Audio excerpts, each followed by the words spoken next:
सुधा त्यांच्याबद्दल मूर्ती आम्हाला आमची कशी मैत्रीण माहितीये का, त्या मॉडेल कॉलनीत राहायच्या. बर ओके. मॉडेल कॉलनीत तळं आहे ना, त्याच्या हा. समोरच्या बाजूला एक सोसायटी आहे, तिथं त्या राहायच्या. माझी त्यांची ओळख कशी झाली ते सांगते.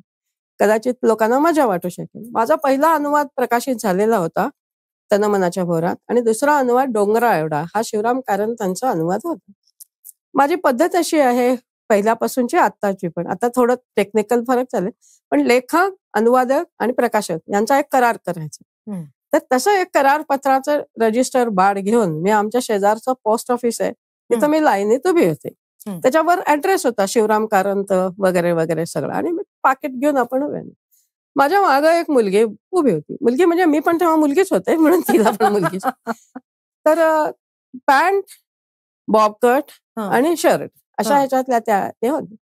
तर तिने मला विचारलं की तुम्ही शिवराम कारंतांच्या बरोबर पत्रव्यवहार करताय आणि असं काहीतरी करताय म्हणजे तुमचा कन्नड लिटरेचरशी काहीतरी संबंध आहे.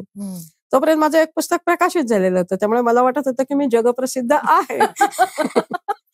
त्यामुळे मी म्हटलं की हो म्हटलं माझं असं असं मी सांगितलं त्यांचं एक पुस्तक मी अनुवादित वगैरे केलं. मग नाव काय तुमचं? मग मी म्हटलं उमा कुलकर्णी. मग त्यांना विचारलं तुमचं नाव. आता एवढं विचारल्यावर आपण पण विचारायला पाहिजे की नाही म्हणून मी त्यांना विचारलं तुमचं नाव काय? त्या म्हटल्या सुधा मूर्ती. ओके. मग तुमचे मिस्टर काय करतात? संस्थापक.